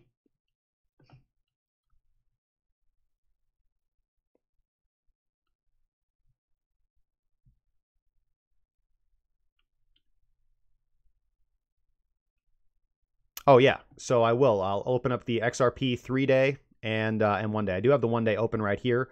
Let's look and see here what we got.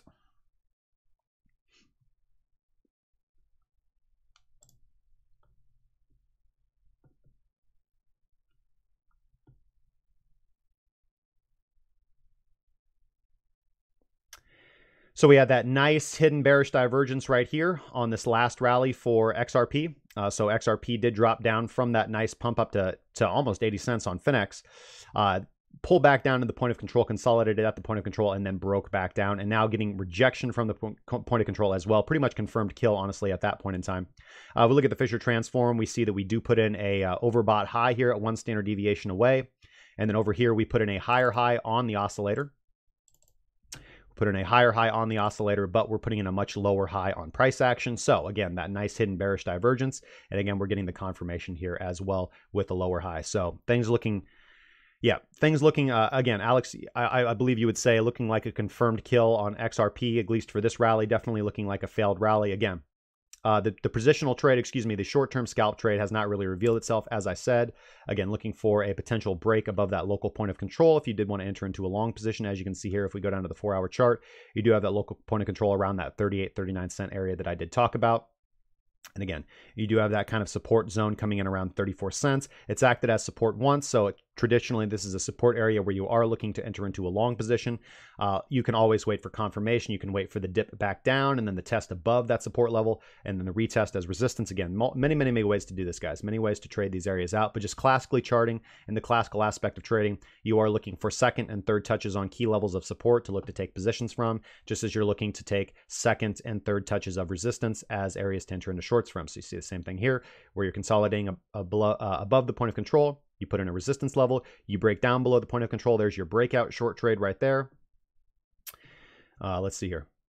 You kind of get confirmation to be out of that trade right here when you get the cross up on the HD transformer, and that's what I'm using for exiting and entering trades, at least in the application that I'm talking about using it here. You have that same retest of resistance right here, key area to enter into a short. You can add to your short upon that breakdown of the point of control, and then we pull back to retest it as resistance. Confirmed kill right there, bam, on the way down. All right.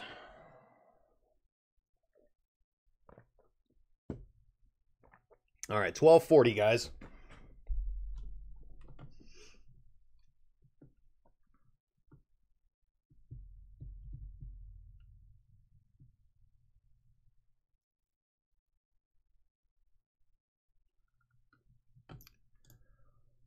All right, so people are talking about waves, so let's go take a look at waves. Why not? Hold on a second.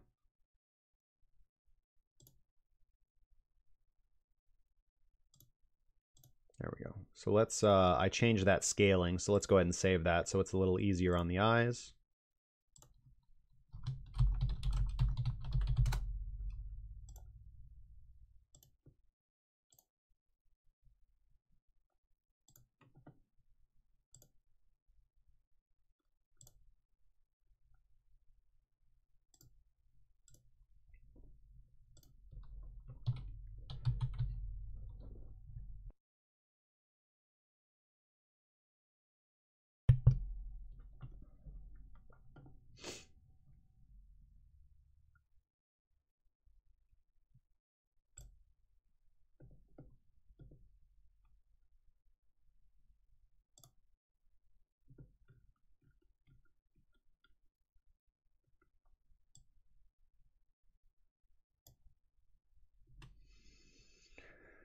All right, let's see here.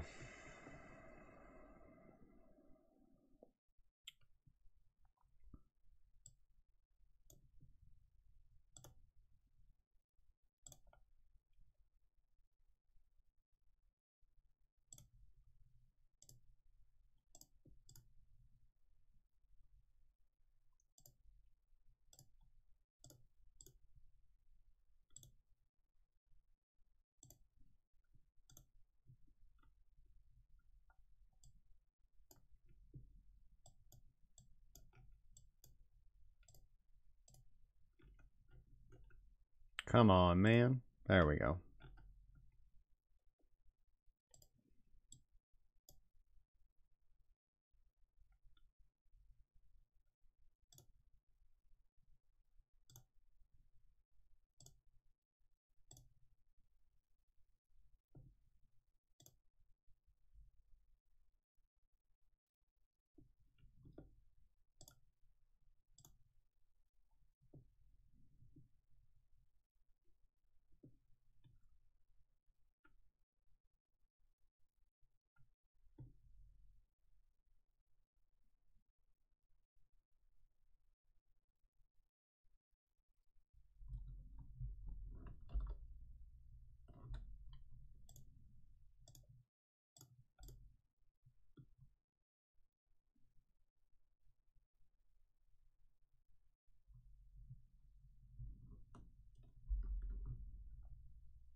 All right, buddy.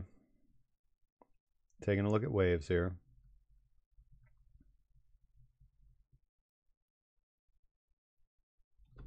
All right. So here's what's going on with waves, man. Let's take the longer view. Let's look at the daily. Come on, Otto.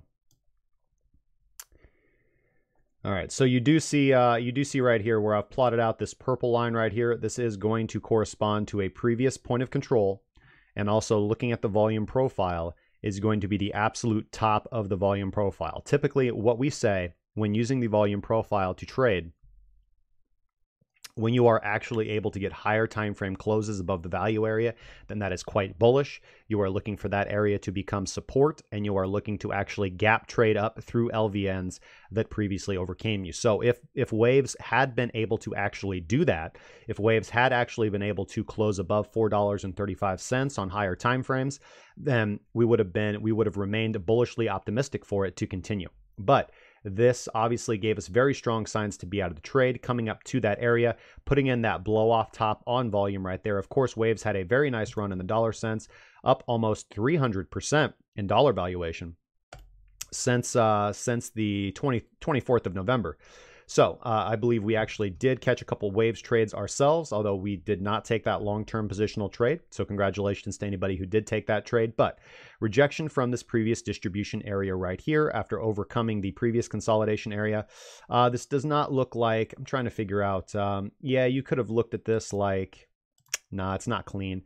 No particular traditional Western chart pattern looks like this. I mean, you could potentially look at this as like a big cup and handle if you were to make it all the way up to $7.85, but you weren't. And there's no really good metrical area here to measure this cup and handle. I guess you could potentially look at this as the cup and handle if you wanted to be overly optimistically bullish, seeing as that you did get resistance from that same area as well. We'll look at that. We'll look at that possibility for waves here in a second. I will put that setup out there, but the way that I'm looking at this is in the macro term, on the daily chart, you are trading above the point of control. You are trading above the point of control, but here's the problem. Here's one problem right here. You do have this previous point of control right here. You do kind of have this supportive area right here that should have acted as support. So this previous resistance level right here that should now be acting as support. Again, it broke down. It acted as resistance once before the eventual breakdown. So this should act as support moving into the future. Same with this area right here. If we zoom out, oh, you're killing me, Smalls.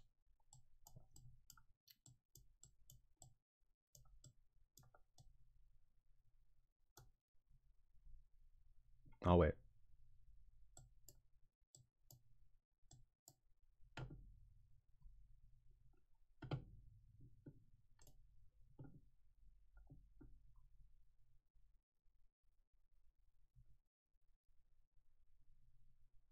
Yeah, this area right here, excuse me. So this is congruent right around that same area. You see this point of control, so we're just giving it a range around that previous point of control right here where there was a lot of volume being traded. At one point in time, this was the area of highest traded volume. You can see that it did act as support right here where waves did have that initial pullback and then another retest of a higher area, put in a lower high, excuse me, and then crashed back down through that support area and then is now back testing it to act as resistance. So on the daily time frame, if that acts as confirmed rejection, then that is bearish. The next area of support that we have coming in is going to be, again, we have that LVN. So if this area, if this HVN, again, you can see that we're in the lower aspect of the value area. So if we're not able to maintain and get back up into the value area, then we can entertain the possibility of consolidation, sideways movement in the value area right here. But if we're unable to, if we are unable to make it back up into that value area and we get confirmed rejection from this area, which means we do need to wait for the daily candle to close. We have about 5 hours and 12 seconds, potentially even the next daily candle to close as well to get that strong confirmation of that open and close above this recent resistance level. Then we have secondary resistance coming in around $3.75. More than likely, we do get a little bit of sideways consolidation at that point in time. If the volume is nice, then we can talk about a second leg up. Actually, it'd be a 1, 2, 3. It'd be a third leg up, honestly. So, yes. So for you Elliott wave guys, you could look at this as a 1, 2, 3, 4, and then a fifth wave, potentially moving you all the way up back to what's your upside target? I'd prefer to take that measured move if we do this like cup and handle pattern, but Let's see here. What are your upside targets here? Your next key area of resistance is going to be either, $5.47 is probably going to be your next leg up if you do get that magical unicorn leg up, or $6.73. Just looking at spikes on the volume profile, and that's fairly congruent with previous resistance and confirmed resistance as well. This area right here, you can see it acts as resistance once, confirmed resistance right here, and that was the confirmed kill for the downside of waves. All right, so, and obviously it doesn't take a genius to say that if we do get a confirmed kill, so I already said this, but I'll reiterate, if we get a confirmed kill of this support area right here acting as resistance, then our next stop is going to be $2.55. Again, that's right above our point of control, so if we do start drifting down lower to that area, more than likely we're just going to pull back to retest the point of control at $2.17. Now that we've plotted this out, let's look at a potential cup and handles pattern. Again, it's very ugly, but they don't have to be pretty. So we're going to measure from where the uptrend commenced.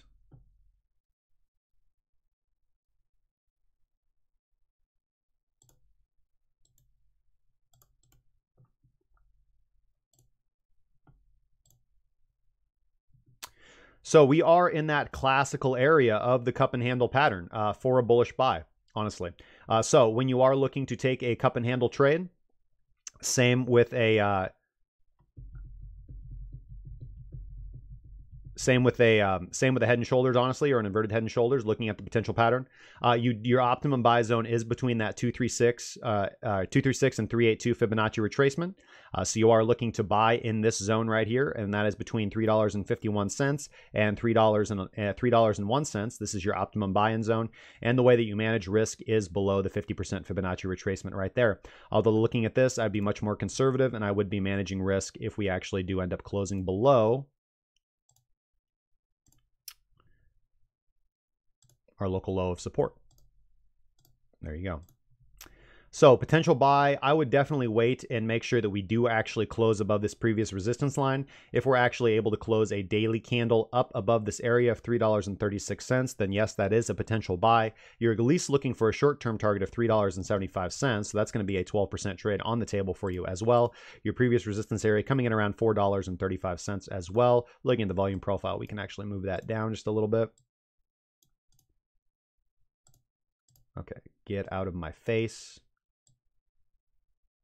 To about $4.27. So you do have potential upside targets on the table right here. On a confirmed bullish break of this level, you have a 12% target, and you also have a 27% target. Managing risk below you at about a 12% R to R ratio. So not fantastic, honestly, for the first take profit target, but good for the second take profit target. It's about a 2.55 R to R. And looking at your first take profit target, you get about a 1-to-1. So potential trades on the table, guys. Potential trades on the table. But if this is a confirmed kill, then again, most likely we're going to drift back down here for a 50% Fibonacci retracement. Again, the next support line coming at around $2.55. More than likely, though, if that happens, looking at the chart, seeing where the point of control is, unless the point of control dramatically shifts up and there's a lot of volume posited in at these levels, then we'll most likely just pull all the way back down to retest the point of control at $2.22. Does it become a potential buy at that point in time? We'll have to wait for confirmation.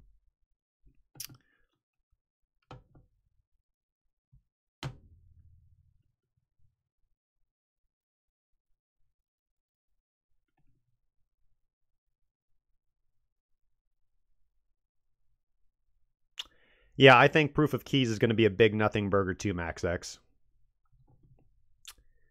Check waves BTC. Why not?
I have been alerted that I have been cussing too much on the stream. I apologize, guys.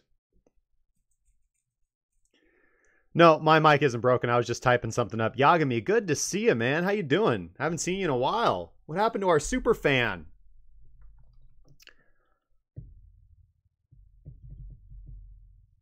VB Streets, hey, good afternoon to you, sir.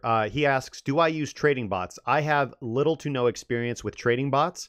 I've been a manual trader for about a decade now. I do have individuals that I have invested money into to run automated trading programs for me using my capital. I look at that as an investment and a way to diversify my portfolio. I've done that primarily with Forex.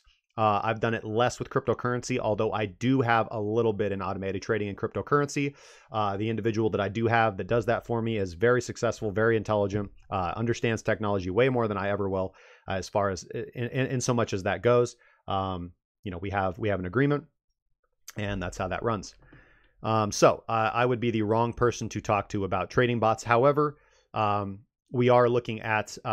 I do have individuals on the team that are on the Kraken cryptocurrency in the Kraken cryptocurrency team that are good and skilled at that as well. So that's one of the beauties about the community that I am trying to create and have created successfully over the past year is kind of I look for talent from multiple areas of speciality. So Alex is a fantastic trader.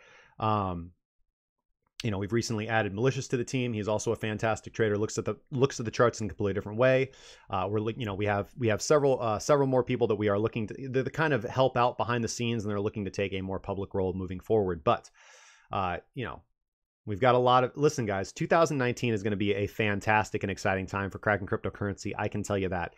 We are potentially looking to add new and different shows to the streams. We are looking to be on much more frequently with news, with altcoin technical analysis, with fundamental analysis, with different trading strategies, with mentorship, with classes. The premium trading group continues to grow, and we have a lot coming for them moving forward in 2019. We have a lot coming for them, whether that be new trading strategies, brand new courses, brand new seminars, workbooks, or access to some of the stuff that we've been developing in the background. I'm very excited for what 2019 is going to bring us, guys.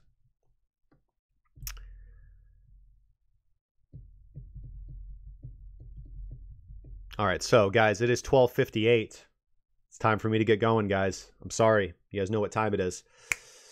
So let's do the traditional endings. I do want to thank Gotta Watch Crypto for the $35 donation and Eli Bakkt for the $10 donation. Thank you so much. You guys are fantastic. I want to thank everybody for coming through. If you guys do want to support the video, make sure that you guys hit that thumbs up button and the subscribe button if you're not already subscribed. If you'd like to, please head over to twitch.tv/Kraken Crypto. Give us a follow or a free sub if you got Amazon Prime. It helps keep the lights on. We highly appreciate that, guys. Thank you so much. Now, also make sure you guys check out MMO Coin and check out X42. Great projects, proud supporters of the show. Again, we are going to be doing that X42 giveaway. Mike 500 was generous enough to send us another 100 X42 to celebrate the blowout of the year. So guys, let's end this year on a bang. We've got another 100 X42 to give away. So leave your X42 wallet address in the comment section down below and say something. It can say yo, you can say Happy New Year's, whatever, and we will get that out to you. Or you can tweet us at cracking_crypto with the hashtag X42 with your wallet address. I'll be giving away 10 X42 to the first 10 individuals. All right. Okay, so let's go over to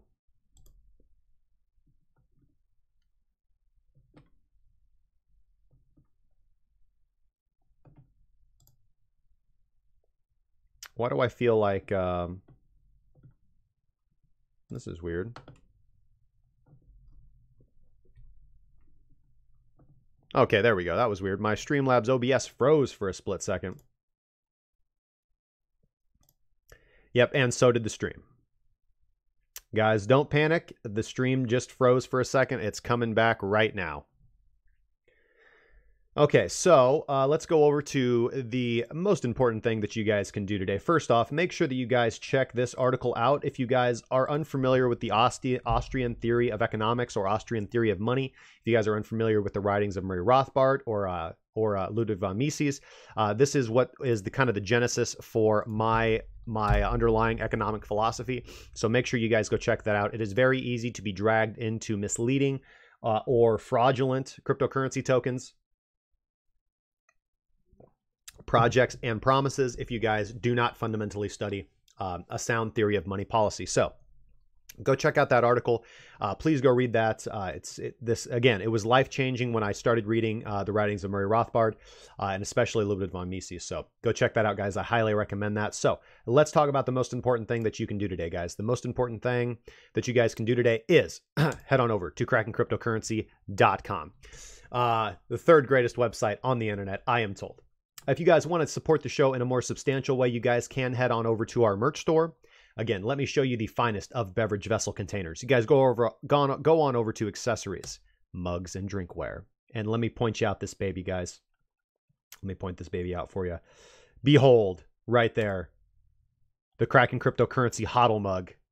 Right there, guys. Right there. Nice contrast. This is actually the exact mug that I drink my morning coffee out of every morning. I did have a different mug this morning. That's okay. Sometimes we got to do the dishes even around house Casa de Wise. But $15.99 and you can have this most magnificent beverage vessel. I am told that if you drink your morning coffee out of this, your trades will be 80% more successful and you will be 95% more attractive to the opposite sex or the same sex. No judgments here, guys. It's all good. Now, also a lot of other fantastic, great stuff on there. T-shirts, bags, sweaters, hoodies, stuff for your baby, cases, wall art, anything you guys could possibly imagine. You guys know that you want to be looking at this poster of Kraken Cryptocurrency when you wake up in the morning. Just hang this above your bed, guys, so you can be reminded when you go to bed tonight. It's all good. That would help us support the show. Obviously, we do get a small kickback from the sale of the merchandise. Helps keep the lights on, helps supports the stream. We'd appreciate it. If you guys would like to join the Kraken Cryptocurrency Premium Trading Group, if the bear market has you down, if you feel that you have failed on a fundamental approach to the markets and you would like to start 2019 off the right way with a fresh start with an intelligent group of traders who can help guide you down the right path to success, then consider joining the Kraken Cryptocurrency Premium Trading Group. You will get access to our premium proprietary signals and trade setups along with justification so that you can learn to spot profitable setups for yourself or follow along with the group on the trades that we do take. Let's see here. You will also get access to the private Discord. You will get access to the private members lounge chat room and the VIP day trading voice chat as well. You will get access to private curated news. So no more looking on websites like CCN, sifting through all this garbage data, looking for a news that's actually going to be fundamentally relevant to your position. We curate all that in-house and give you what we think is the most relevant, applicable to your trading and investment needs and desires. Also premium technical and fundamental analysis from the entire team of analysts and traders at Kraken Cryptocurrency, one-on-one mentorship and support, as well as access to our trading webinar course series, which is designed to take you from a zero to an absolute hero when it comes to trading, guys, teaching you all the tips and tricks that I've learned in my 10 years of the business. Right now, I do want to say this. Oh, you also get access to your own customizable trade journal. You get access to our live trade tracking sheet as well, and access, of course, to the highly vaunted resource library, where we have PDFs, books, webinars, courses, seminars, workbooks, everything you guys could possibly imagine to help you increase your skills and give you research material for, I mean, it would take probably a good year to digest everything that's in there, if not longer. So everything that I've compiled over my 10 years of being in the business. So we give that away for free. Currently, the holiday discount is on sale. This is the last day, December 31st. We will not be having another sale for quite a while, guys. So prices are 20% off at the current moment in time, 20% off. All the information is on the website. If you guys would like to sign up for the premium trading group, or of course you can always DM us in the Discord, or the information's in the Discord as well, guys. So we always look forward to adding new people to our trading group. I want to give a big shout out to everybody that's in the trading group right now and that has been profiting alongside with us over these last few months as well, that we have been growing so massively. I want to give a big thank you to everybody as well. All right, guys, you guys have been fantastic. Guys. Thank you so much for everything. Hey, Hayden, yes, you are a little bit late to the stream. It's all good, brother. All right, let's see here. That's all I got, guys. Make sure you guys trade safe. Make sure that you are, enjoying the holiday weekends. Do not drink and drive. I swear to God, I will come find you, and I will give you BitConnect. I will make you invest in BitConnect at these lower price levels if you drink and drive. Don't do that. Santa will be very unhappy, guys. Don't make Santa unhappy. Make sure that you guys do have a good time. Spend time with your friends and family. And if you don't have friends and family, go out and make some, guys. It's never too late to start off the journey of your life. And again, start off 2019 on the right foot. Make resolutions. Make this your year to be profitable in cryptocurrency or in whatever trading aspects or ventures that you are looking into. It is a good opportunity to take some time off, meditate, refresh yourself, and clear out all the garbage and bullshit in your life. And that means taking every indicator off your chart and only using important ones. All right, guys. So, hopefully you guys have a good hopefully you guys have a good holiday, guys, and I will see you back here tomorrow. Oh, excuse me, hold on. Announcements. Okay, no problem with the streams today, except for I will not be able to do a show on Friday. Won't be able to do a show on Friday or next Monday or Wednesday. Potentially doing evening shows, but I do have family events coming up on those days in the morning, so I won't be able to hear at the same time, guys. So, until then, guys, I'll be back here tomorrow at 11 a.m. Central Standard Time, noon on the Eastern Seaboard, to keep you guys updated on the markets. I've been Justin Wise for Cracking Cryptocurrency. You guys take it easy.